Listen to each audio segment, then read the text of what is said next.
और चलिए एक बार फिर रुक कर लेते हैं कांग्रेस की जो सूची जारी हुई है उसी खबर को एक बार फिर से आपको बताएंगे। लगातार छोटा भी कोई अपडेट हो रहा है, हम उससे आपको रूबरू करा रहे हैं। हाल ही में जो सूची आई उसको लेकर हमने आपको पूरी जानकारी दी।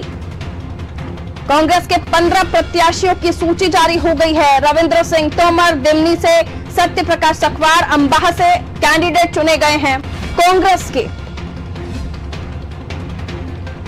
तो काफी मोस्ट अवेटेड ये सूची जिसका इंतजार काफी समय से था, और इंतजार ये भी था कि कांग्रेस की तरफ से नामों का अनाउंसमेंट पहले होता है या बीजेपी की तरफ से।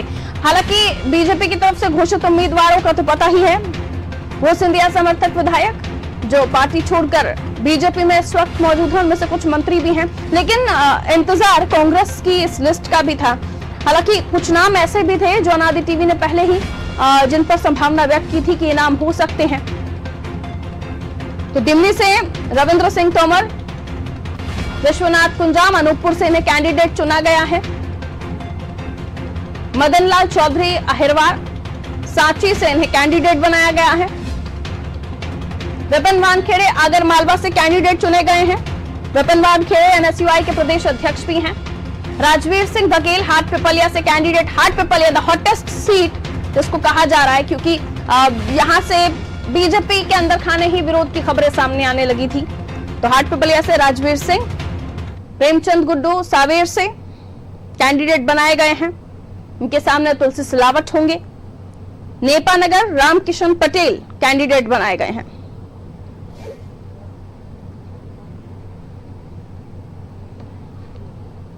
आशीष मंगल सोनी विशेष संवाददाता हमारे साथ फोन लाइन पर इस वक्त मौजूद है। द मोस्ट अवेटेड लिस्ट जिसका इंतजार था आशीष, हालांकि कांग्रेस के लिए इसलिए भी कहा जा रहा है क्योंकि बीजेपी के नाम तो ऑलमोस्ट घोषित ही थे, आधिकारिक सूची जारी करनी है उन्हें, लेकिन कांग्रेस के लिए इंतजार था क्योंकि बार बार ये कहा जा रहा था कि कई जगहों पर तो इनके पास कैंडिडेट ही नहीं थे। ये भी कहा जा रहा था कि बहुत ढूंढना पड़ेगा। हालांकि कांग्रेस ने अंदर खाने सर्वे कराया और चुपचाप उनकी रणनीति चलती रही। जब बाहर आए तो ये सारे नाम, हालांकि इससे पहले अनादि टीवी ने कई उन नामों को संभावना के रूप पर सामने रखा भी था। आशीष, बिल्कुल सही कहा पारुल आपने कि अनादि टीवी ने इन तमाम जो सीट है यहाँ पर दावेदारों की को लेकर एक विशेष कार्यक्रम में इनका जिक्र भी किया था कि ये तमाम जो कांग्रेस ने आज सूची जारी की है जिनमें नाम है, ये कांग्रेस की तरफ से प्रबल दावेदार के रूप में सामने आ सकते हैं। और सबसे बड़ी बात कि जो अभी प्रत्याशियों के नाम का ऐलान किया गया है, इसके अलावा भी 12 सीट अभी बाकी है जहां पर कांग्रेस को प्रत्याशी चयन करने में पसीना बहाना पड़ सकता है। लेकिन इन सब के बीच में कांग्रेस ने ये बीजेपी को जरूर जवाब देने की कोशिश की है कि उसके पास प्रत्याशियों का टोटा नहीं है। हालांकि कितने प्रत्याशी जीतेंगे ये वक्त के साथ ही पता चलेगा। दिमनी से रविंद्र सिंह तोमर भिड़ोसा, ये इनका नाम अनादि टीवी ने पहले भी प्रबल दावेदार के रूप में चलाया था, यहाँ पर प्रबल दावेदार के रूप में बताया था।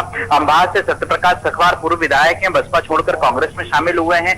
गोहद से मेवाराम जाटव, रणवीर जाटव के कांग्रेस छोड़कर बीजेपी में आने के बाद मेवाराम जाटव के टिकट की जो सुर्खियां थी कि मेवाराम जाटव को टिकट मिल सकता है। कांग्रेस के अंदर खाने से जो सर्वे कराया गया था, इंटरनल सर्वे, उसमें भी मेवाराम जाटव का नाम निकलकर सामने आया था। ग्वालियर से सुनील शर्मा के नाम को फाइनल किया है कांग्रेस ने। सुनील शर्मा के अलावा बालेंद्र शुक्ल और अशोक शर्मा भी यहाँ से दावेदार थे, लेकिन इन सब के बीच में सुनील शर्मा ने यहाँ पर बाजी मार ली है। डबरा से सुरेश राजे, भांडेर से फूल सिंह बरैया, ये एक बड़ा नाम है पारुल, और इसका जिक्र अनादि टीवी पहले भी अपनी खबरों में कर चुका है क्योंकि फूल सिंह बरैया राज्यसभा के उम्मीदवार भी थे। पहले नंबर की प्राथमिकता पर रखने की बात आई थी, लेकिन दिग्विजय सिंह को पहली प्राथमिकता पे रखने के बाद ये निकल कर आ रहा था कि भांडेर से फूल सिंह बरैया को चुनाव लड़ाया जाएगा, और आखिर वही हुआ। अपरागीलाल जाटव करेरा से, बमोरी से कन्हैयालाल अग्रवाल, ये एकमात्र ऐसा नाम है कांग्रेस की सूची में जो बीजेपी छोड़कर कांग्रेस में शामिल हुए और इन्हें कांग्रेस ने टिकट दिया है। आशा दोहरे एक ऑडियो को लेकर सुर्खियों में रह चुकी है जिसमें उन्होंने तत्कालीन कांग्रेस नेताओं पर आरोप लगाए थे। तो ये यहाँ से अशोकनगर से जजपाल सिंह जज्जी के सामने आशा दोहरे कांग्रेस की प्रत्याशी होंगी। अनूपपुर से विश्वनाथ सिंह कुंजाम का नाम है। सांची से मदन लाल चौधरी अहिरवार, इनका नाम निकलकर सामने आया। आगर से विपिन वानखेड़े जो एनएसयूआई के प्रदेश अध्यक्ष हैं और 2018 के चुनाव में बेहद कम अंतर से मनोहर ऊंटवाल से चुनाव हारे थे। मनोहर ऊंटवाल के निधन के बाद ये सीट रिक्त हुई है। राजवीर सिंह बघेल हाटपिपलिया से। अनादि टीवी ने अपने खास कार्यक्रम में जिक्र किया था कि युवा प्रत्याशी के तौर पर राजवीर सिंह बघेल का नाम यहां से निकलकर सामने आ सकता है। नेपानगर से रामकिशन पटेल वरिष्ठ कांग्रेसी नेता हैं। प्रेमचंद गुड्डू जो हाल ही में बीजेपी छोड़कर कांग्रेस में शामिल हुए, एक बार फिर कांग्रेस ने इन पर भरोसा जताया है। पारुल, बिल्कुल, तो ये वो तमाम नाम हैं जो सामने आ चुके हैं आशीष, और जैसे कि आपने भी कहा कि इन नामों को हमने प्रायोरिटी बेस पर, जैसे ही हमारे पास ये लिस्ट आई थी तब हमने सार्वजनिक किया था और ये भी कहा था कि संभावित नाम है और हो सकता है इनमें से मैक्सिमम लिस्ट, क्योंकि हमने जब जिक्र किया था तो तमाम नाम भी सामने रखे थे और ये भी कहा था कि इन पर मोहर लगेगी और आखिरकार हुआ वही। अनादि टीवी फिर वही लिस्ट दिखा रहा है जिनको पहले ही आप लोग जिक्र कर चुके हैं आशीष। ऐसे में जो कई नाम है जिनको लेकर काफी खबरें भी थी कि ये नाम कैसे आ गए, और अभी भी जब हम बीजेपी को सुन रहे हैं तो वो यही कह रहे हैं कि कई ऐसे नाम है, जैसे सतीश सिकरवार का नाम वो छूट गया, वो कब आएगा, कौन सी नेक्स्ट लिस्ट में हो गए, कि उसके बाद भी कोई लिस्ट जारी होगी। तो इस तरह की खबरें भी हैं जो बीजेपी और कांग्रेस खेमे में चल रही हैं। बिल्कुल सही कहा आपने। सतीश सिकरवार हाल ही में बीजेपी छोड़कर कांग्रेस में शामिल हुए हैं और ग्वालियर पूर्व से दावेदार है। पिछला चुनाव भी लड़ चुके हैं। इनके भाई बीजेपी से विधायक भी रह चुके हैं, सत्यपाल सिंह नीटू। तो ये एक यहाँ पर बड़ा जिक्र जरूर था कि आखिर बाकी बची हुई सीटों पर कांग्रेस प्रत्याशी कब घोषित करेगी। जैसा कि मैंने पहले ही जिक्र किया पारुल की, ये कांग्रेस ने यहाँ पर ये बीजेपी को जवाब देने की कोशिश की है कि जो बार बार बीजेपी आरोप लगा रही थी कि कांग्रेस के पास प्रत्याशियों का टोटा है, तो क्या इन सीटों पर कांग्रेस ने आम सहमति के बाद ये फैसला लिया है। इसका जिक्र आने वाले समय में जरूर होगा, क्योंकि यदि कांग्रेस में दूसरे भी दावेदार थे तो हो सकता है कि उनकी नाराजगी गाहे बगाहे निकलकर सामने आए। लेकिन यदि कांग्रेस ने अपने अंदर खाने में तमाम कार्यकर्ताओं को एकजुट कर लिया है तो फिर ये स्थिति नहीं बनेगी। इसके अलावा जिन 12 सीटों पर, चूंकि 15 सीटों पर फिलहाल ये नामों का ऐलान हुआ है और 12 सीट अभी भी बाकी है, तो सबसे ज्यादा जो कह सकते हैं कि कश्मकश की स्थिति है वो इन 12 सीटों पर है। राजवीर सिंह बघेल हाटपिपलिया से नाम निकलकर सामने आया, लेकिन जिस तरीके से दीपक जोशी की बयानबाजी थी उसको लेकर कांग्रेस भी उन पर निगाहें बनाई हुई थी। क्योंकि यहाँ से कांग्रेस ने अपने प्रत्याशी के नाम का ऐलान कर दिया, इसका मतलब साफ है कि राजवीर सिंह बघेल यहाँ से मनोज चौधरी के सामने प्रत्याशी होंगे। सबसे बड़ी बात, जो बीजेपी छोड़कर कांग्रेस में आए हैं, सतीश सिकरवार है या कन्हैयालाल अग्रवाल, तो कन्हैयालाल अग्रवाल आशीष आप हमारे साथ बने रहे आशीष, और मदन लाल चौधरी अहिरवार भी हमारे साथ हैं। आप चाहें तो आप भी सवाल पूछेगा उनसे।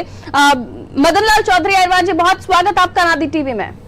जी जी जी मदन लाल जी, आपका नाम अनाउंस हो गया, आप कैंडिडेट घोषित हो गए हैं सांची से। सबसे पहले तो बधाई आपको। बिल्कुल स्वीकार, आपकी बधाई सर। अब आप आगे कैसे देखते हैं, आपको क्या लगता है आने वाले समय में कितनी चुनौतियां हैं आपके साथ, खासतौर पर आपके विधानसभा क्षेत्र में? चुनौतियां सर कुछ नहीं है, जैसे ये अपने लोकतंत्र की हत्या करके गए हैं उसकी लड़ाई है जी, लोकतंत्र की। यानी आप जब वोट मांगने जनता के बीच जाएंगे तो आपके जो मुद्दे होंगे वो क्या होंगे सर, मैं वो जानना चाह रही हूँ। मुद्दे सर ये है कि जैसे विकास नहीं हुआ सांची विधानसभा में जी, पानी से लेके रोड से लेके नाले पूरे गले ये तो रोड पुलिया कुछ भी नहीं है नहीं। इन्हें तो अपना घर का वो सब कुछ बनाया है और जनता के लिए इन्हें कुछ नहीं करा, और जनता गई तो बस 3-3 घंटे 4-4 घंटे इनके दरवाजे पर खड़ी रही और इनने बिल्कुल जनता को स्वीकार ही नहीं करा। आशीष मंगल सोनिया हमारे विशेष संवाददाता हमारे साथ इस वक्त फोन लाइन पर जुड़े हुए हैं, वो भी आपसे बातचीत करना चाहते हैं। आशीष, मदन लाल जी हमारे साथ इस वक्त फोन लाइन पर मौजूद है, आप पूछिए क्या पूछना चाहते हैं। से प्रभुराम चौधरी कांग्रेस छोड़कर बीजेपी में गए हैं, तो उनके साथ वो दावा कर रहे हैं कि एक बड़ी संख्या में कांग्रेसी कार्यकर्ता भी बीजेपी में शामिल हुए। ऐसे में आपको लगता नहीं कि आपकी सांची विधानसभा में कांग्रेस को कोई दिक्कत आएगी, या बीजेपी के वो कार्यकर्ता प्रभुराम चौधरी और आपके जो पुराने कांग्रेसी कार्यकर्ता है उनको उनके साथ समन्वय स्थापित कर पाएंगे? नहीं कर पाएंगे सर, वो तो जो कांग्रेसी जो लोग हैं, हाँ, ये तो मान लो कार्यकर्ता नहीं थे, ये लोग तो दलाल थे सर। अच्छा जी, जो लोग दलाल थे तो जनता इनको पहले ही जानती है कि ये दलाल वहां से यहाँ आए तो इनकी बात बिल्कुल स्वीकार नहीं होगी और इनकी कैबिनेट से वोट भी नहीं डाली जाएगी। क्या आपको लगता है कि बीजेपी के जो परंपरागत वोट थे वो बीजेपी को मिलेंगे? देखो साहब, कुछ तो मिलेंगे मगर बाकी की जो नाराजगी हैगी बीजेपी में, वो उनकी खुद की लड़ाई हैगी। मदन लाल जी, आपके चुनाव में सबसे बड़ा मुद्दा क्या होगा? बिकाऊ वर्सेस टिकाऊ का मुद्दा होगा या क्षेत्र के विकास की बात होगी? सर, दोनों मुद्दा रहेंगे। लोकतंत्र की हत्या करके बिकाऊ बने जी और जनता का मत बैठ के गए जी, और क्षेत्र में विकास नहीं हुआ बिल्कुल भी। किसानों का जो कर्जा माफ होना था वो कर्जा माफ नहीं हो पाया उनकी वजह से। गौशालाओं का काम चल लिया था, वो रुक गया है। और जो किसानों की जो बिजली बिल था वो किसानों का पूरा नहीं हो पाया। तो जनता में बहुत आक्रोश है कि इनको यहाँ से भगाना है और नकारना है। जी, ओवर टू पारुल।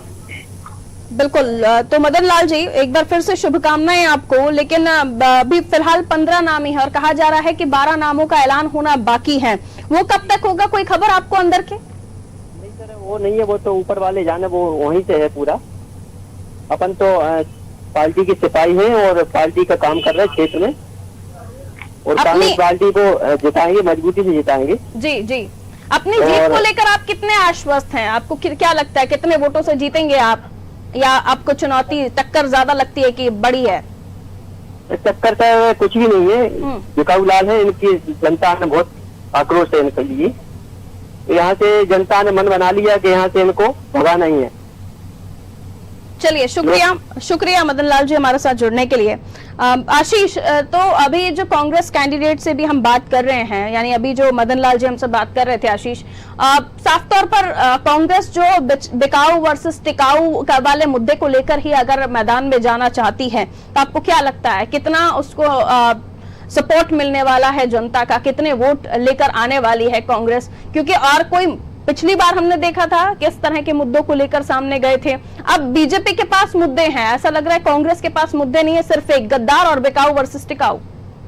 देखिए पारुल, यहाँ पर कांग्रेस की स्ट्रेटजी बिल्कुल साफ देखी जा सकती है, क्योंकि सांची विधानसभा का विश्लेषण करें तो डॉक्टर प्रभुराम चौधरी अहिरवार समाज से आते हैं और इनके सामने कांग्रेस ने भी मदन लाल चौधरी अहिरवार यही नाम करके टिकट फाइनल किया है। तकरीबन 35,000 वोट इस समाज के सांची विधानसभा में है। तो ऐसे में कांग्रेस की ये स्ट्रेटजी मानी जा सकती है कि कांग्रेस ने जिस वर्ग के साथ हमेशा डॉक्टर प्रभुराम चौधरी चुनाव जीतने का दावा करते थे। आशीष, विपिन वानखेड़े हमारे साथ इस वक्त फोन लाइन पर है। आगर से इन्हें कांग्रेस की तरफ से कैंडिडेट चुना गया है। विपिन वानखेड़े जी, बहुत स्वागत आपका अनादि टीवी में। वानखेड़े साहब, बहुत स्वागत आपका अनादि टीवी में। सर, सुन पा रहे हैं आप मुझे? विपिन सर, सुन पा रहे हैं आप मुझे? हाँ जी, सुन पा रहा हूँ, लेकिन आवाज बहुत कम आ रही है आपकी। चिल्ला देती हूँ सर मैं आपके लिए। आज तो आपका दिन है, टिकट आपको मिल चुका है। बहुत स्वागत और बहुत बधाई जी। धन्यवाद धन्यवाद। किन मुद्दों को लेकर सर मैदान में उतरिएगा? देखिए, मध्य प्रदेश में और हमारे क्षेत्र में 15 महीने में कमलनाथ जी ने जो विकास की गंगा बहाई है, उसी गंगा को आगे बढ़ाना है। और 15 साल भारतीय जनता पार्टी की सरकार में जो कुरीतियां थी, जो जनता किसान विरोधी नीतियां थी, जिसके खिलाफ जनता ने अपना मतदान किया था, उसी के आधार पर हम इस चुनाव को लड़ेंगे। फिर से मध्य प्रदेश में भारतीय जनता पार्टी की सरकार है और किसान प्रताड़ित है, अपने आप को ठगा हुआ महसूस कर रहा है। जब से भारतीय जनता पार्टी की सरकार बनी है, तब से किसानों को हर एक काम में परेशानी आने लगी है। फसल का भाव कम हो गया है, मंडी में नगद भुगतान बंद हो गया है, दूध का भाव कम हो गया है, बिजली के बिल फिर से बढ़ने लग गए हैं, साथ में बिजली बिल वसूली के नाम पर किसानों के घर पर कुर्की होने लगी है। ऐसे एक नहीं, ऐसे अनेकों काम हैं जो कमलनाथ जी ने अपनी सरकार में 15 महीने में किए थे, जिससे सीधा सीधा जनता को लाभ मिला है। चाहे वो हमारे क्षेत्र में जो मुआवजा मिला, मैं उसकी बात करूं, या फिर कमलनाथ जी ने जो कर्जा माफी करी है उसकी बात करूं, ऐसे सैकड़ों काम है जो कमलनाथ जी ने किए हैं और उन्हीं मुद्दों पर हम लोग चुनाव लड़ेंगे। और हमें पूरा विश्वास है कि जनता कमलनाथ जी को देखकर, कमलनाथ जी के काम को देखकर वोट करेगी। और आज चुनाव है 15 साल बनाम 15 महीने का। 15 साल भारतीय जनता पार्टी की सरकार ने क्या किया और अभी 15 महीने जो कमलनाथ जी की सरकार रही, उसमें जनता को कितना फायदा मिला है। तो 15 साल बनाम 15 महीने का चुनाव होगा और हमें पूरा विश्वास है जनता हमें वोट देगी, आशीर्वाद देगी और हमें यहाँ पर आगर विधानसभा से भी चुनाव जिताएगी और कमलनाथ जी फिर से मुख्यमंत्री बनेंगे। चलिए, हमारी तरफ से शुभकामनाएं। और खबरें तो ये भी है कि इन 15 नामों में सबसे दमदार नाम आपका ही है। बहुत कम वोटों से पीछे रह गए थे आप। इस बार वोटों का जो आंकड़ा है थोड़ा सा और बढ़ाइएगा ताकि आगे भी बधाई दे पाए हम आपको। बहरहाल शुक्रिया विपिन वानखेड़े जी हमारे साथ जुड़ने के लिए। अशोकनगर से आशा दौरे जी हमारे साथ इस वक्त फोन लाइन पर मौजूद हैं। आशा जी, बहुत स्वागत करती हूँ आपका नादी टीवी में। Thank you so much. Asha madam, बहुत स्वागत और साथ ही साथ बहुत बहुत बधाई। कैंडिडेट चुनी गई हैं आप अशोकनगर से। बहुत बहुत धन्यवाद। मैडम, कौन से मुद्दों को लेकर आप इलेक्शन में जाएंगी? क्योंकि हम जिन कैंडिडेट से बात कर रहे हैं उनका अलग अलग कहना है। आपका क्या कहना है? आप किन मुद्दों को लेकर जनता के बीच जाएंगी वोट मांगने के लिए? जी, हमारे अशोकनगर में सबसे बड़ा मुद्दा है यहाँ पे बेरोजगारी, स्वास्थ्य। सबसे बड़ा मुद्दा है यहाँ पे जो युवा है, यहाँ रोजगार का कोई भी साधन नहीं है, इस पे ध्यान दिया जाएगा। स्वास्थ्य के नाम पे यहाँ पे हॉस्पिटल्स है लेकिन उनमें बहुत प्रॉब्लम है, डॉक्टर्स नहीं है यहाँ पे मशीनें नहीं है, तो उस पे भी ध्यान दिया जाएगा बहुत ज्यादा। आपको लगता है कि आप ये सीट निकाल लेंगी? कितनी आश्वस्त हैं अपनी जीत को लेकर? जी बिल्कुल आश्वस्त हूँ मैं इस चीज के लिए, क्योंकि मेरे साथ तो पूरी जनता है, इसलिए मैं बिल्कुल पूरी कांग्रेस पार्टी, पूरी जनता मेरे साथ है, इसलिए मुझे पूरा विश्वास है कि हम सीट निकाल लेंगे। लेकिन यहाँ भी आपको लगता है कि कड़ा मुकाबला होगा? आप ही के अपने थे जो अब बीजेपी में जा चुके हैं। जी मुकाबला होगा और वो मुकाबला हम करेंगे पूरी मेहनत से। मुकाबला तो हर चीज में होता है, मुकाबला है, लेकिन हम पूरी तरह से मेहनत करके ये मुकाबला जीतेंगे। चलिए, जजपाल सिंह जज्जी साहब का जब वो जीते थे तो 65,000 से ज्यादा वोटों से वो जीते थे, तो आपको लगता है कि उनके कैंडिडेट को बीट कर पाएंगे आप? बिल्कुल बिल्कुल करेंगे हम, बिल्कुल पूरी पार्टी मिलकर करेगी, पूरी मेहनत से करेंगे और पूरी मेहनत से जीतेंगे हम। प्रचार प्रसार में बार बार ये खबरें आ रही हैं, ये सवाल उठ रहे हैं कि प्रचार प्रसार में कांग्रेस कम ही छोड़ रही है जितनी बीजेपी प्रचार प्रसार को लेकर आगे बढ़ रही है। तो आगे कोई प्लान है अशोकनगर में कांग्रेस के कोई दिग्गज नेताओं का आने का? आपके लिए खड़े होंगे? बिल्कुल बिल्कुल, सब नेता ऊपर से हमारे सहयोग के लिए अशोकनगर में आएंगे, सब लोग आएंगे और प्रचार भी भरपूर हो रहा है। पिछले 4-5 महीने से लगातार प्रचार हो रहा है, गाँव में पूरी तरह से प्रचार कर रहे हैं और सब लोग संगठित होकर कार्य कर रहे हैं, इसके लिए कोई कमी नहीं है प्रचार में। चलिए, बहुत शुक्रिया और एक बार फिर से बधाई आपको। आने वाले समय में आप जीते, शुभकामनाएं हमारी। लेकिन जैसे कि हमने पहले भी कहा कि ये चुनाव बहुत रोचक है। बहुत शुक्रिया हमारे साथ जुड़ने के लिए आशा जी। तो ये चुनाव बहुत रोचक होने वाले हैं तो आम चुनाव, लेकिन लगता है कि विधानसभा चुनाव ही हम मध्य प्रदेश का दोबारा देख रहे हैं। लेकिन जो सूची सामने आई है वो भी ये बताती है कि काफी संतुलन बिठाने की कोशिश की गई है, लेकिन अभी भी 12 बाकी हैं, यानी कि 12 नाम और हैं जिन्हें सार्वजनिक करना है, जिन्हें कैंडिडेट के रूप में चुनना है कांग्रेस को, जिनमें से कि 5 और ऐसे हैं जिन पर बताया जा रहा है, जो अंदर खाने खबरें हैं कि 2-2 नाम का पैनल तैयार किया गया है और बाकी सीटों पर 4 से 5 नामों का पैनल है और इसीलिए इन बाकी तमाम 12 सीटों पर कैंडिडेट चुनने में थोड़ी सी मशक्कत हो रही है कांग्रेस को। लेकिन जिस तरह की स्ट्रैटेजी लेकर कांग्रेस चल रही है, काफी गुपचुप तरीके से रणनीति बनाना, ये बताता है कि आने वाले समय में कांग्रेस चुपचाप प्ले कर रही है और बीजेपी ने पूरे पत्ते अपने खोल के रखे हुए हैं, चाहे वो सभाएं हो या सभाओं में घोषणा। लेकिन जो कांग्रेस की रणनीति है वो चुपचाप आगे बढ़ते रहने की दिखाई दे रही है, क्योंकि सूचना थी कि इस तरह के नाम होंगे, लेकिन आज ये लिस्ट आ जाएगी। सुबह तक फिलहाल ऐसी कोई खबर नहीं थी, लेकिन जैसे जैसे दोपहर होती गई ये पुख्ता खबरें आने लगी कि आज ही उन तमाम 15 नामों का ऐलान हो जाएगा जो हम देखेंगे कांग्रेस की पहली लिस्ट के रूप में। और इसमें यह भी ध्यान दीजिए कि 9 सीटों पर एससी कैंडिडेट का अनाउंसमेंट हुआ और 2 सीटें ऐसी हैं जिस पर एसटी कैंडिडेट का अनाउंसमेंट हुआ है।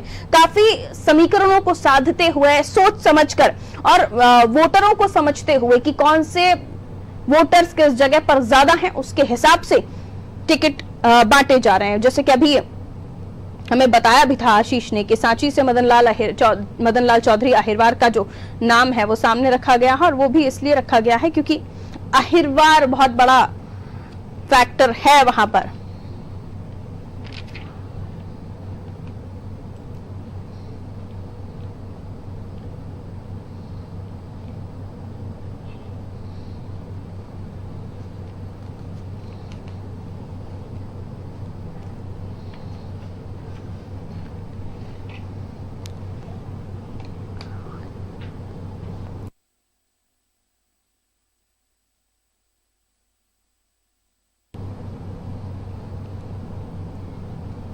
तो लगातार वो नाम हम आपको दिखा रहे हैं।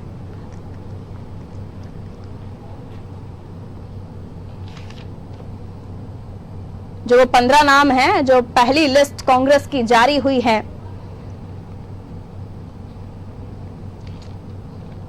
लेकिन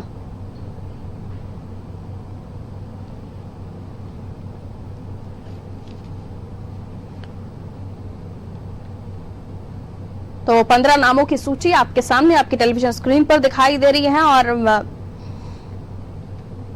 काफी जैसे सूची को देखा भी जा रहा है तो काफी चीजों को समझते हुए, ध्यान रखते हुए सूची को सामने रखा गया है।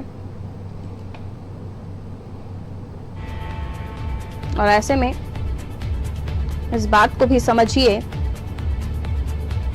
ये जो चुनाव है, ये उपचुनाव तो है ही, लेकिन काफी अहम चुनाव है, साख का सवाल है। ये देखिए ग्राफिक्स के माध्यम से हम आपको सीटें भी बता रहे हैं। बस सत्यप्रकाश को चुनावी मैदान में उतारा, अशोकनगर से आशा दौरे जो अभी हमारे साथ फोन लाइन पर जुड़ी हुई थी, भांडेर से फूल सिंह बरैया राज्यसभा के लिए इनको मैदान में उतारा था। हालांकि दिग्विजय सिंह को प्रायोरिटी दी गई थी और फूल सिंह बरैया को सेकंड कैंडिडेट चुना गया था। कन्हैयालाल अग्रवाल बमौरी से ने कैंडिडेट बनाया गया है। करेरा से प्रागीलाल जाटव फैक्टर को भी ध्यान में रखा गया है। यहाँ पे रविंद्र सिंह तोमर,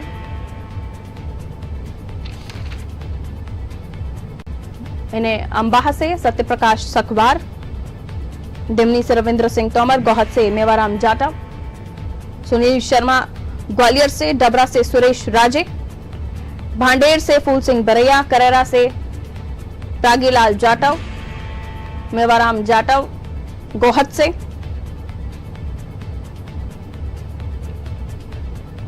इंटरनल सर्वे में मेवाराम जाटव का नाम सामने आया था।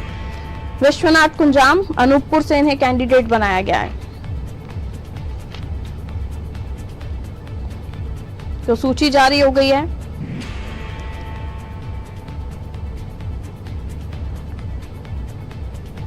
पूरी 27 सीटों पर उपचुनाव होना है,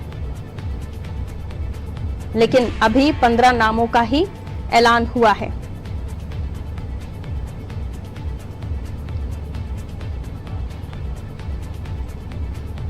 और बहुत ही महत्वपूर्ण हो जाता है जब दोनों ही पार्टियां आमने सामने हो और दोनों के लिए ही ये चुनाव बेहद ही महत्वपूर्ण है। साफ का सवाल, सत्ता बचानी है, सरकार बचानी है, और ऐसे में ये ध्यान रखना है कि एक एक टिकट बड़ा ही सोच समझ के बांटा जाए। जब 2018 का रिजल्ट सामने आया था तब हम विश्लेषण करते थे तो ये बातें भी निकलकर सामने आती थी, क्योंकि बीजेपी ने टिकट बांटने में गलतियां की हैं, इसलिए जनता का वोट दूसरी तरफ डाइवर्ट हुआ है। हालांकि अब ऐसी बिल्कुल भी कोई गलती करने की संभावना ही नहीं है, क्योंकि 22 नाम तो दिखाई दे ही रहे हैं और उसके अलावा भी कई और नाम हैं जिन्हें हम देखेंगे। लेकिन इस सूची को देखकर ये आता है समझ कि समीकरणों को साध के काफी संतुलन बना के रखने की कोशिश की गई है। लेकिन प्रेमचंद गुड्डू का जो नाम सामने आया उसे लेकर भी ये कहा जा सकता है कि इनको लेकर विरोध काफी था सावेर सीट में। और प्रेमचंद गुड्डू ये वो नाम है जो कांग्रेस में थे, कांग्रेस के कार्यकर्ता थे, उसके बाद बीजेपी में आया और बीजेपी में आने के बाद वापस से अब कांग्रेस के कार्यकर्ता नेता हो गए हैं और इन्हें टिकट दे भी दिया है। और इनका नाम लगभग तय भी था। तुलसीराम सिलावट के सामने ये इलेक्शन लड़ेंगे, क्योंकि तुलसीराम सिलावट की सीट है। नेपानगर, हाट पिपलिया, आगर, सांची, अनूपपुर, अशोकनगर, बमौरी, करेरा, भांडेर, डबरा, ग्वालियर, गोहद, अंबाह, दिमनी, ये वो सीटें हैं जिन पर नाम सामने आ चुके हैं। और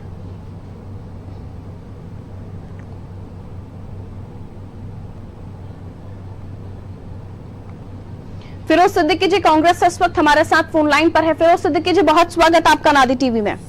जी धन्यवाद। फिरोज सिद्दीकी जी, 15 नामों का अनाउंसमेंट, जो कैंडिडेट आपके फाइनल हुए हैं उनकी लिस्ट लगभग सभी जगह सामने आ चुकी है, सभी ने दिखाई दी है। मैं आपसे ये जानना चाहूंगी, ये जो 15 नाम सामने आए हैं इसमें कई नामों को लेकर खबरें ये भी है कि क्या वाकई इलेक्शन में जाएंगे तो जीतेंगे, ये भी खबरें हैं कि किन मुद्दों को लेकर जाएंगे, ये भी कहा जा रहा है कि बाकी 12 नाम कब आएंगे, क्योंकि मेन तो वही है। क्या कहेंगे सर आप? देखिए 12 नाम आएंगे, उस पर भी विचार मंथन चल रहा है। जो हमारी सिंगल पैनल लिस्ट थी वो सारी की सारी हमने जारी कर दी। ये 15 हमारे सिंगल पैनल नाम थे, तो ये हमने जारी कर दी है। बाकी के भी अभी 12 नाम हमारे जो है उस पर विचार मंथन चल रहा है। जैसे ही हमारी अध्यक्ष माननीय सोनिया गांधी जी उस पर निर्णय ले लेंगे तो वो भी आ जाएगी, एक आध हफ्ते में शीघ्र आ जाएगी। लेकिन जहाँ तक भारतीय जनता पार्टी का सवाल है कि ये लोग जीतेंगे हारेंगे, तो भारतीय जनता पार्टी तो अपने कैंडिडेट तो उनके पास है ही नहीं। जो कांग्रेस के गए लोग थे, जो जीवन भर कांग्रेस में रहे हैं, वो अब भारतीय जनता पार्टी के निशान पर चुनाव लड़ रहे हैं। तो अब भारतीय जनता पार्टी के पास तो कोई चॉइस है नहीं कि वो अपने कौन कैंडिडेट लाएगी, कौन किसको नहीं लाएगी। तो ये इसलिए भारतीय जनता पार्टी हमारे कैंडिडेटों पे सवाल उठा रही है। लेकिन अभी जैसे ही चुनाव प्रचार चालू होगा और कल के बाद से हमारे ये प्रत्याशी जब पूरी तरीके से चेहरा बन के मैदान में आ जाएंगे, तो भारतीय जनता पार्टी को हकीकत पता चल जाएगी कि हमारे चेहरों में कितना दम है और कांग्रेस पार्टी में कितना दम है। प्रेमचंद गुड्डू को लेकर काफी विवाद है सर। उनके लिए कहा जा रहा है कि जब वो आए तब कांग्रेस में भी विवाद के सुर उठे थे, विरोध के सुर उठे थे, और अब अभी भी कहा जा रहा है कि उन्हें टिकट दिया है तो कुछ परेशानियां हो सकती हैं। आपको लगता है सर? नहीं, देखिए प्रेमचंद गुड्डू जी कोई आज के नहीं में, वो कांग्रेस पार्टी के यूथ कांग्रेस के प्रेसिडेंट रहे हैं, पहले भी कई विधायक रहे हैं, वो सांसद रहे हैं, वरिष्ठ नेता हैं। वो किन्हीं कारणों से पार्टी छोड़ के चले गए थे, किंतु जब सुबह का भूला शाम को घर आ जाए तो उसको भूला नहीं कहते। वो बहुत वरिष्ठ हैं हमारी पार्टी में, इसलिए पार्टी ने उनको वापस भी लिया है। और हमको वो सांवेर में तुलसी सिलावट जी को जनता ये भूलेगी नहीं कि ये वही स्वास्थ्य मंत्री है कमलनाथ सरकार के, कि जब कोरोना की शुरुआत हुई थी तो ये बेंगलोर में आराम कर रहे थे। ये बात जनता के दिमाग में है। और गद्दारी का सबक जो है, ये बाकी जितने भी तुलसी सिलावट जी के साथ साथ जितने भी ये कांग्रेस से गए लोग हैं, इनको सबक मिलेगा। आप वो भारतीय जनता पार्टी कुछ दिन इंतजार करे, उसको देखने मिलेगा कि हमारे कैंडिडेट क्या करते हैं। लेकिन अभी तो सर उस सीट पर काफी घोषणाएं करके आए हैं, विकास कार्यों की सौगात, और इंदौर में smart city hospital, super speciality hospital. घोषणाएं तो बहुत हुई हैं। मैयर को भी घोषणा की गई थी कि उसको स्मार्ट सिटी बनाया जाएगा। क्या बनिया मैयर में एक ईंट भी लगाई स्मार्ट सिटी के नाम पे? तो ये भारतीय जनता पार्टी की मात्र घोषणाएं हैं। पैसा उनके पास है नहीं खजाने में। कर्मचारियों को काल्पनिक वेतन वृद्धि दे रहे हैं, गौ माता को 12 आने का चारा दे रहे हैं रोज, राम वन गमन पथ का काम रोक दिया है। तो भारतीय जनता पार्टी सिर्फ घोषणाएं कर रही है। अभी हम जब जिन कैंडिडेट से बात कर रहे थे, हमने विपिन जी से बात की, मदन लाल जी से बात की, आशा जी से बात की, इनसे मुद्दों के बारे में पूछा गया कि किन मुद्दों को लेकर आप जनता के बीच जाएंगे, वोट किन मुद्दों को लेकर मांगा जाएगा। तो दो चीजें तो कॉमन निकल कर आई कि गद्दार और बिकाऊ वर्सेस टिकाऊ। तो इन्हीं मुद्दों को लेकर इलेक्शन में जाने का मूड बना लिया है कांग्रेस ने, इसी स्ट्रैटेजी के तहत आगे बढ़ना। देखिए हमारी जो स्ट्रैटेजी है वो स्पष्ट है।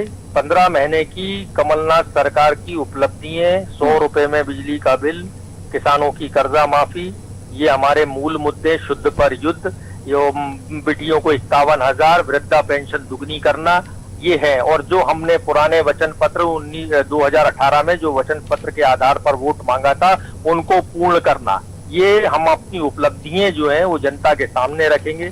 जहां तक गद्दारी का मुद्दा है, तो गद्दारी का मुद्दा ये जनता का है कि जनता ने 5 साल के लिए कौन सी नीति पर प्रदेश चले, उस पर कांग्रेस पार्टी को वोट दिया था। इन्होंने उसके वोट को धोखा दिया है। इन लोगों ने, तो ये मुद्दा जो है ये जनता का है। तो जनता का मुद्दा है। वर्तमान में हम विपक्ष में है, कांग्रेस पार्टी तो जनता के मुद्दे की बात करती है। लेकिन हम जनता से कहेंगे कि जो हमारी 15 महीने की उपलब्धियां रही हैं, 27 लाख किसानों के हमने कर्जे माफ किए हैं। हम आगे भी दूसरे चरण का कर्जा माफ है जो 2 लाख तक के करना है, वो आते ही कमलनाथ जी सरकार में पूर्ण करेंगे। तो आप एक बार हमें फिर से मौका दीजिए, इनको सबक भी सिखाइए और हमारी जो उपलब्धियां, जो अधूरे काम है, उनको पूरा कराइए। चलिए फिरोज जी, बहुत शुक्रिया हमारे साथ जुड़ने के लिए।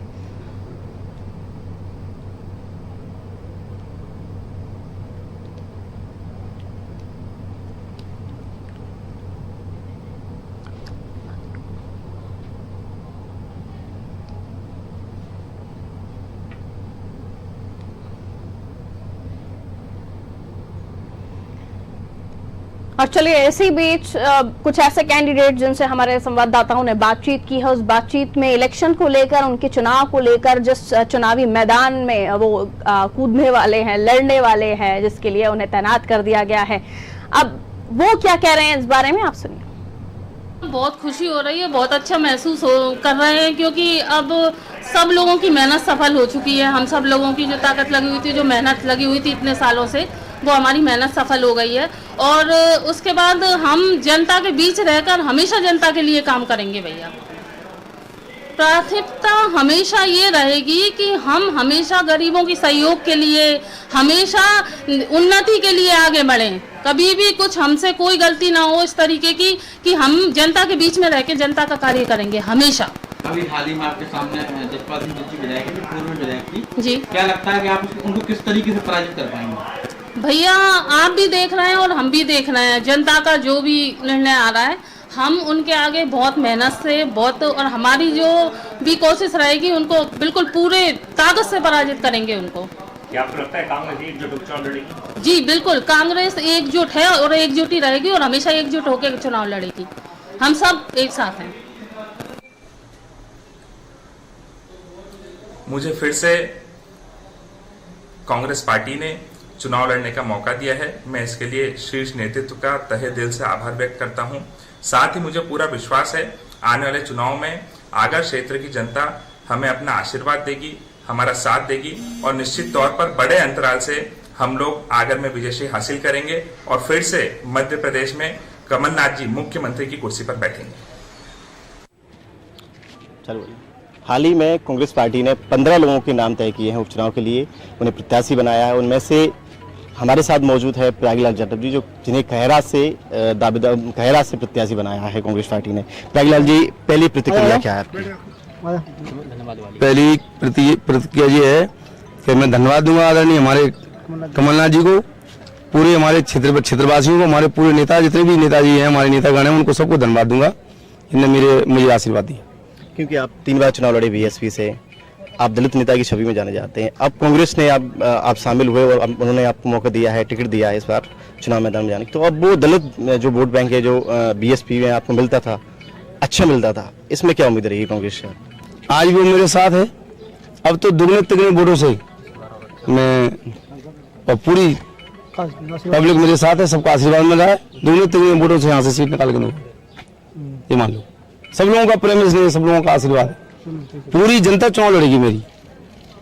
अब पब्लिक के बीच किन मुद्दों के साथ जाएंगे आप?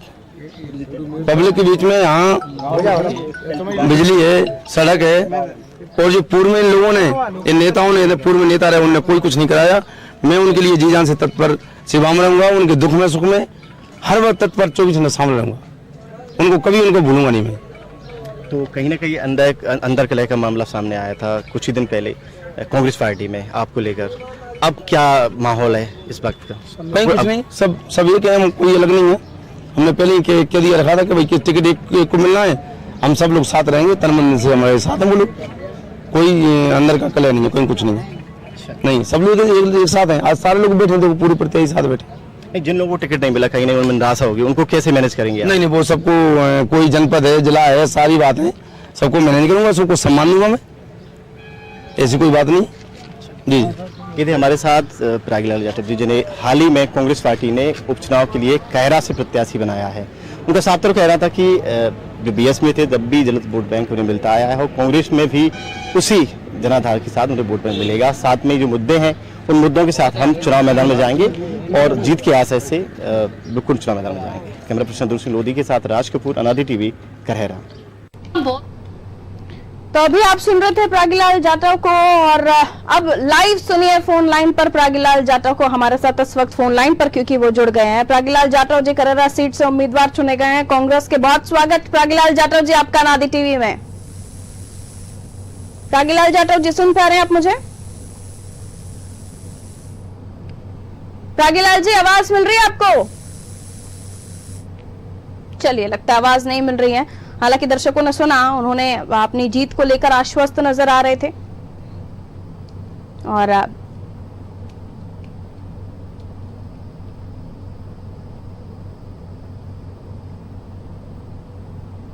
ये भी आपको बता दें कि प्रागीलाल जाटव कांग्रेस के कैंडिडेट, और इसी के साथ आपको बता दें इस सीट को भी जीतना बहुत ही महत्वपूर्ण है कांग्रेस के लिए। प्रागीलाल जाटव जी हमारे साथ इस वक्त फोन लाइन पर मौजूद हैं। करैरा सीट से इन्हें कैंडिडेट बनाया गया है कांग्रेस का। बहुत स्वागत प्रागीलाल जाटव जी आपका अनादि टीवी में। जी बहन जी। प्रागीलाल जाटव जी, सबसे पहले शुभकामनाएं आपको टिकट मिल गया है, फाइनलाइज लिस्ट में आपका नाम आ गया है। जी बहन जी। प्रागीलाल जाटव जी, आगे क्या करेंगे? जनता के बीच में जाना है, किन मुद्दों को लेकर जाएंगे आप?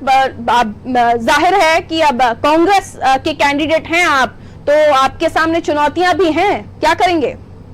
जी बहन जी, मैं तो मुझे सबका आशीर्वाद मिल रहा है और इन कैरा विधानसभा में पूर्व से कोई नेताओं ने यहाँ कोई विकास नहीं कराया। यहाँ बिजली, पानी, सड़क, सौंदर्य क्षेत्र में बहुत बड़ी रकम बची है। मैं माननीय आदरणीय कमलनाथ जी का आशीर्वाद हुआ, मैं सबको धन्यवाद देता हूँ। मैं जी जिन्होंने आपको टिकट देने में अहम भूमिका निभाई है उनका आप धन्यवाद देते हैं, बहुत अच्छी बात है। लेकिन आपको लगता है कि इस सीट को आप जीत पाएंगे, इस सीट से आप फतेह हासिल कर पाएंगे? जी बहन जी, चुनाव ये सीट तो ये चुनाव बहन जी जनता का है। जनता मुझे आशीर्वाद दे रही है और ये जनता मुझे जिताएगी और हजारों लाखों मत से जिताएगी। चलिए, आपको लगता है कि बीजेपी का कैंडिडेट आपको चुनौती दे पाएगा? हालांकि आधिकारिक तो नहीं, लेकिन हाँ संभावित नाम है उनके यहाँ जिनको लगभग फाइनली माना जा रहा है।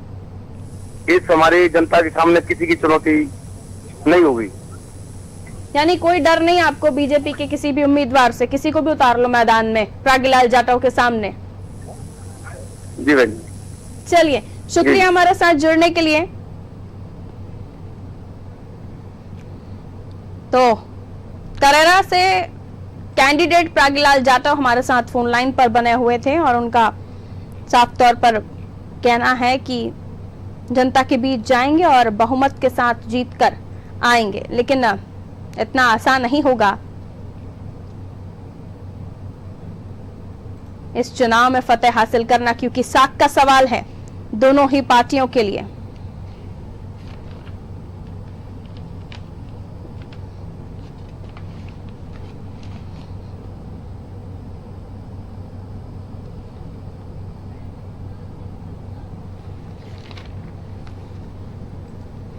विश्वनाथ सिंह कुंजम साहब अनूपपुर कैंडिडेट कांग्रेस के हमारे साथ फोन लाइन पर बने हुए हैं। कुंजम साहब, बहुत स्वागत आपका अनादि टीवी में। बहुत बहुत धन्यवाद मैडम, बहुत बहुत धन्यवाद। टिकट मिल गया सर, बहुत बहुत शुभकामनाएं आपको। जी बहुत बहुत धन्यवाद आपको भी।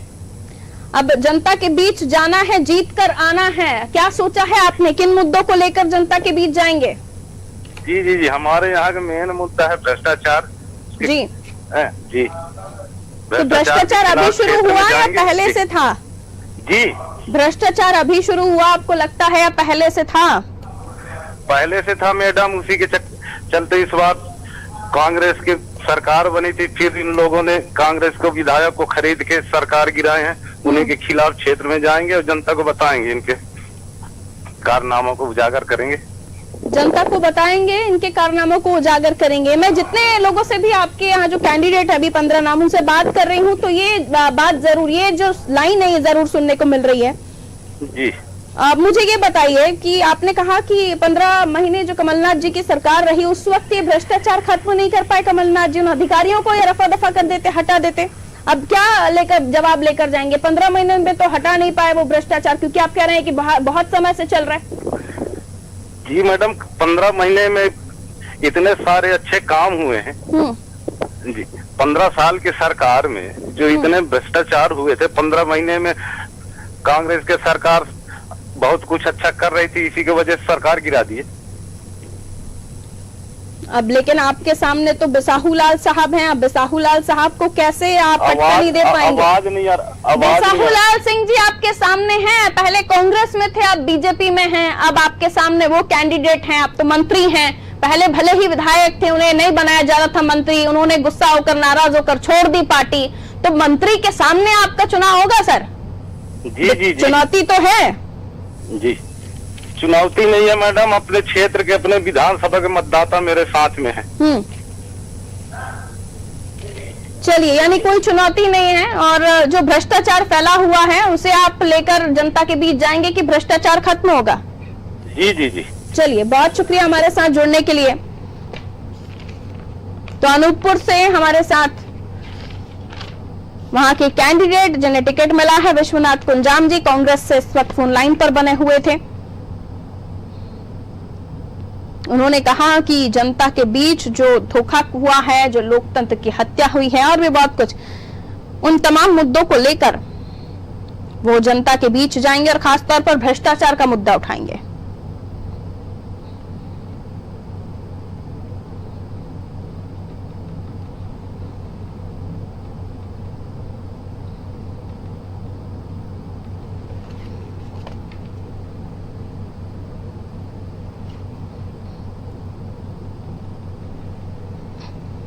अब देखिए, पहले जब साहूलाल साहब अनूपपुर से विजय हुए तो 62,770 का अंतर था, जीत का अंतर 11,000 था, 62,000 से ज्यादा इन्हें वोट मिले थे। और कांग्रेस के प्रत्याशी थे, भाजपा से रामलाल राउतल इनके सामने थे, लेकिन जीत कांग्रेस की हुई तो रामलाल राउतल उस वक्त हार गए। नेपा नगर से रामकिशन पटेल साहब हमारे साथ इस वक्त फोन लाइन पर हैं। रामकिशन पटेल साहब, बहुत स्वागत आपका नादी टीवी में। रामकिशन पटेल साहब, बहुत स्वागत करती हूँ आपका नादी टीवी में। जी जी जी, बहुत बहुत धन्यवाद। जी जी पटेल साहब, बहुत बहुत आपको शुभकामनाएं, टिकट मिल गया आपको, फाइनल हो गया आपका, लिस्ट में नाम और सब चैनल्स में दिखाई भी दे रहा है। जी जी, उसके लिए धन्यवाद बहुत बहुत। अब आगे क्या सोचा है, कैसे तैयारी करेंगे, क्या सोचकर आगे जनता के बीच जाएंगे? तैयारी यही रहेगी, हमारी सब संगठन के, हमारी जो समस्त पदाधिकारी गण है उनके मार्गदर्शन में, कांग्रेस पार्टी कार्यकर्ताओं के मार्गदर्शन में जब विचार विमर्श करके चुनावी मैदान में उतरेंगे। आपके लिए कोई बड़ा नेता प्रचार प्रसार करने आने वाला है? आपने बातचीत की ऊपर? जी, अभी तो अभी जस्ट मतलब ये हुआ है, बेटे वो अभी आएंगे जब हमारे जो पूर्व सांसद है अरुण यादव जी, वो तो रहेंगे, और उसके बाद में हम बुलाएंगे कमलनाथ साहब को, दिग्विजय सिंह साहब को बुलाएंगे। चलिए, यानी आमंत्रण सभी को देंगे, उन्हें समय मिला तो वो आ भी जाएंगे। आमंत्रण सभी को देंगे, सभी के सहयोग, सभी के मार्गदर्शन से चुनाव लड़ा जाएंगे। चलिए, आप अपनी जीत को लेकर आश्वस्त हैं? सुमित्रा देवी काजरेकर जो चली गई छोड़ के, हो सकता है उन्हें ही दोबारा टिकट दिया जाए, तो उनके सामने होगी आपकी लड़ाई? जी जी बिल्कुल जी, पूरे जीत के आएंगे चुनाव, तो बिल्कुल जीत के आएंगे, पूरी आश्वस्त है। चलिए चलिए, शुक्रिया हमारे साथ जुड़ने के लिए। तो सुमित्रा देवी काजरेकर हाल ही में इन्होंने अपनी विधानसभा सीट छोड़ दी थी क्योंकि इन्हें बीजेपी ज्वाइन करनी थी। अब कारण जो भी रहा हो, कारण तो अपने अपने दिया करते ही हैं राजनेता, लेकिन असल वजह नहीं पता होती। लेकिन जब सुमित्रा देवी काजरेकर जीती थी तो इन्हें 85,000 वोट मिले थे और 1,264 वोटों का अंतर था, बहुत ज्यादा अंतर नहीं था।